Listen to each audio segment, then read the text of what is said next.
बैठो, चुप करके बैठो। अरे आज यहाँ बैठे हुए हो, हवाई जहाजों में चलते हो और उनमें चलते हो, किसने दिए, किसने बनाए? आज स्कूल कॉलेज यूनिवर्सिटी किसने बनाए? IIT किसने बनाई? MMT किसने बनाई? जिसमें आज आप दिखाई दे रहे हो। क्या किया है 6 साल में? केवल भारत को तोड़ने की कोशिश की है, भारत को काटने की कोशिश की है और कुछ नहीं किया है। मोहम्मद गौरी को किसने बुलाया था? किसने कहा था दिल्ली में आग बंद करने के लिए? कौन जयचंद था? महाराणा प्रताप जब हल्दी की घाटी में लड़ रहे थे, किस राजा ने उसकी मदद की अकबर के खिलाफ? सुनो, एक भील जाति के लोगों ने महाराणा प्रताप का साथ दिया था, कहाँ थे तब? आज बात करते हैं देश को आजाद कराने के लिए अहिंसा का पाठ पढ़ाया। आप क्या जाने अहिंसा, जो लाठी लेके तो ट्रेनिंग देते हैं। कोई भी आपके प्रधानमंत्री के खिलाफ, आपके गृह मंत्री के खिलाफ, उनकी नीतियों के खिलाफ बोले, वो देशद्रोही हो गया है। 6 साल के बच्चों को भी नहीं आप तो छोड़ रहे, आप क्या करेंगे? श्रीमती विप्लव ठाकुर जी। माननीय उपाध्यक्ष जी, धन्यवाद। मैं ये राष्ट्रपति के अभिभाषण पर धन्यवाद प्रस्ताव के लिए खड़ी हुई हूँ, पर मुझे समझ नहीं आ रहा कि मैं धन्यवाद किस बात का करूं, कहां से शुरू करूं। मुझे लगता है, आप अब चुप रहिए, मुझे लगता है बैठकर इंटरवेन न करें आप। मुझे लगता है कि एक कुशल गृहिणी अपना ट्रंक उसको पेंट करके अपनी पुरानी चीजें उसमें डाल देती है, यही इस अभिभाषण में है। कुछ नया नहीं है, वही उज्ज्वला है, वही दीनदयाल है और वही पे जो है मिशन की बातें हो रही हैं। बेरोजगारी की कोई बात नहीं है, महंगाई की कोई बात नहीं है, क्योंकि इनको उसकी चिंता ही नहीं है। ये नौजवानों के लिए कुछ करना ही नहीं चाहते। आज विद्यार्थी जो पूरे देश में झंडा लेके खड़े हैं, उनको अपने भविष्य का फिक्र है कि हम डिग्री तो ले लेंगे पर नौकरियां कहां से लाएंगे, क्योंकि इस अभिभाषण में उसका कोई जिक्र ही नहीं है। ये अभिभाषण ऐसे लगता है जैसे मुंगरी लाल के सपने दिखाए जा रहे हैं। मुंगरी लाल के 2014 में भी दिखाए थे, अभी भी दिखाए रहे हैं। अभी राणा जी बोल के गए, राणे कि जी कांग्रेस भी मैनिफेस्टो देती थी, हमने करके दिखाया है। आज अगर आप गरीबी की रेखा से नीचे देखें तो लोगों का हुआ है। अरे आज यहाँ बैठे हुए हो, हवाई जहाजों में चलते हो और उनमें चलते हो, किसने दिए, किसने बनाए? आज स्कूल कॉलेज यूनिवर्सिटी किसने बनाए? IIT किसने बनाई? MMT किसने बनाई? जिसमें आज आप दिखाई दे रहे हो। क्या किया है 6 साल में? केवल भारत को तोड़ने की कोशिश की है, भारत को बांटने की कोशिश की है और कुछ नहीं किया है। बस वही करो। आज आप लोग इस देश को इस तरह से बांटना चाहते हैं। कुछ नहीं है, ना महिलाओं के लिए है।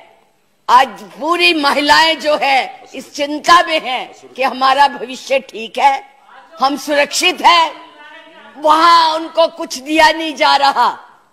और मैं ये कहना चाहूंगी कि मैं पूछना चाहती हूं, क्योंकि आप बहुत इतिहास के बखे हुए हैं, मोहम्मद गौरी को किसने बुलाया था?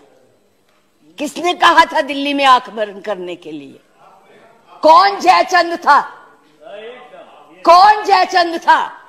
महाराणा प्रताप जब हल्दी की घाटी में लड़ रहे थे, किस राजा ने उसकी मदद की अकबर के खिलाफ में? बैठ जाइए, बैठो, चुप करके बैठो। सुनो मैडम, प्लीज आप चेयर को एड्रेस करें मैडम, प्लीज। इस तरह की भाषा एक भील जाति के लोगों ने, एक भील जाति के लोगों ने महाराणा प्रताप का साथ दिया था, कहां थे तब? आज बात करते हैं देश को आजाद कराने के लिए अहिंसा का पाठ पढ़ाया। आप क्या जाने अहिंसा, जो लाठी लेके तो ट्रेनिंग देते हैं। आज लाठी की जगह बंदूक और रिवॉल्वर आ गए हैं। और हमने सिखाया आपको हिंसा, आपने सिखाया है जनता को हिंसा, नफरत। पर बोले, इधर बोले, और चेयर को एड्रेस करें प्लीज। आप चेयर को एड्रेस करें। और आज तो मैं उपाध्यक्ष जी देशद्रोही की भी परिभाषा पूछना चाहती। क्या है देशद्रोही की परिभाषा? किसको देशद्रोही कहते हैं? मुझे याद है जब कम्युनिस्ट पार्टी ने भारत की आजादी को नहीं माना था, 4 साल के लिए बैन कर दी थी, लेकिन उनको देशद्रोही नहीं कहा था नेहरू ने। सरकार ने देशद्रोही नहीं कहा था। पंडित नेहरू के खिलाफ लोकसभा में वाजपेयी जी बोलते थे, उनको देशद्रोही नहीं कहा था। आज कोई भी आपके प्रधानमंत्री के खिलाफ, आपके गृह मंत्री के खिलाफ, उनकी नीतियों के खिलाफ बोले, वो देशद्रोही हो गया है। उनको जेल में डाल दो, उनको पकड़ लो। 6 साल के बच्चों को भी नहीं आप तो छोड़ रहे। आप क्या करेंगे?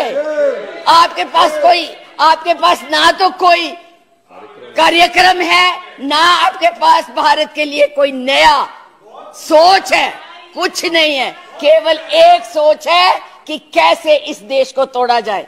70 साल में, और उपाध्यक्ष जी, हमने पाकिस्तान का इतना नाम नहीं लिया था जितना ये 6 सालों में ले रहे हैं। हमारी महानायिका ने पाकिस्तान के 2 हिस्से कर दिए थे, बांट दिया था, और ये आज पाकिस्तान के नाम से डरा रहे हैं। और वैसे कहते हम बहुत मजबूत है, हर बात के लिए पाकिस्तान, हर बात के लिए पाकिस्तान। क्यों भाई? क्या है वो? आपका कुछ लगता है? हाँ, जरूर लाहौर में जरूर बिरयानी खाने गए थे, कांग्रेस नहीं खिलाती, बिना बुलाए गए थे। और आज बात करते हैं, किसकी बात करते हैं? मैं ये कहना चाहूंगी कि इस भारत को मत तोड़िए। बड़ी मुश्किल से पटेल, नेहरू ने इकट्ठा किया है। आप तोड़ रहे हैं, आप नहीं कहते हैं, आप तोड़ रहे हैं, इसका विभाजन कर रहे हैं, लोगों को बांट रहे हैं। मैडम, आप चेयर को एड्रेस करें, आपस में चर्चा ना करें। मैं उनको एड्रेस ही नहीं करती जी, मैं उनको समझती कुछ नहीं हूँ। वो है ही कुछ नहीं, जिनको बोलने की समझ नहीं है, उनसे क्या बात करनी है। मैं तो ये कह रही हूँ कि इस देश को मत बांटिए, इस देश के टुकड़े मत कीजिए, नफरत मत फैलाइए। बहन जी चुप रहिए, अपनी बारी में बोल लेना जो बोलना होगा, अब चुप करके बैठी रहिए प्लीज। अब देश के टुकड़े मत कीजिए। आज जो हम इस स्थिति, आपका इसी सीए ने, आज जो आपका एक ही देश था, पाकिस्तान आपसे नाराज, चाइना आपको कुछ नहीं समझता, नेपाल भी आपसे खफा हो गया है, और बांग्लादेश था जिसको भी आपने इस सीएए से नाराज कर दिया है। आज वो भी सोच रहे, उसके 4 मंत्रियों ने अपना प्रोग्राम कैंसिल किया। एक उसमें कि इस देश में ऐसी बातें हो रही है, इतना ज्यादा। आप कहते हैं कि यूरोपियन यूनियन को हक नहीं है बोलने का, प्रस्ताव लाने का, तो उनके एमपी क्यों ले आए थे? उनको कश्मीर क्यों ले गए थे? आपने खुद उनको इनवाइट किया है, आपने खुद इसको इंटरनेशनल बनाया है, आपने खुद इनको, दूसरे लोगों को इसके ऊपर दखल देने के लिए बुलाया है। और उन्हें नहीं बुलाया जब तक हमारी सरकारें थी, किसी की हिम्मत नहीं पड़ती थी हमारे देश की तरफ देख ले। आप लोगों ने किया है ये सब, अपनी करतूतों को छुपाने के लिए उन लोगों की मदद ले रहे हैं। आपके पास कोई प्रोग्राम नहीं है, आपके पास कोई कार्यक्रम नहीं है, केवल एक कर्म है कि गोली से उड़ा दो जी, मार दो जी, खिला दो जी, यही आपकी यही आप करने जा रहे हैं। इसलिए मैं आप लोगों से कहती हूं कि इस देश को मत बांटिए, इस देश की एकता को बनाए रखिए। इस देश में जो भी यहाँ है, आज वो सदियों से रह रहे हैं, अभी नहीं आए हैं। अब पाकिस्तान और बांग्लादेश, अरे भाई वो तो है ही इस्लामिक कंट्रीज, उनके बारे में क्या बोलना है? हम तो सेकुलर, हम तो धर्म को मानते हैं। किस धर्म की बात आप करते हैं?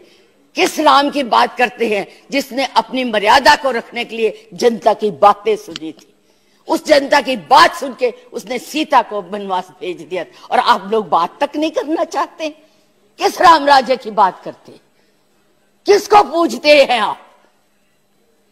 मंदिर बनाइए, जरूर बनाइए, लेकिन उनके आदर्शों को भी मानिए, उनकी बताई हुई बातों को भी मानिए। सिर्फ केवल कहने से बात नहीं बनती है, ऊंचे ऊंचे भाषण देने से नहीं बात बनती। इसलिए मैं यही कहूंगी कि इस देश को मत बांटिए, एक रहने दीजिए, ये नफरत मत फैलाइए। ये आपके लिए भी और हमारे लिए भी बहुत धन्यवाद, बहुत बहुत धन्यवाद। लाइव टीवी, सच सबसे आगे।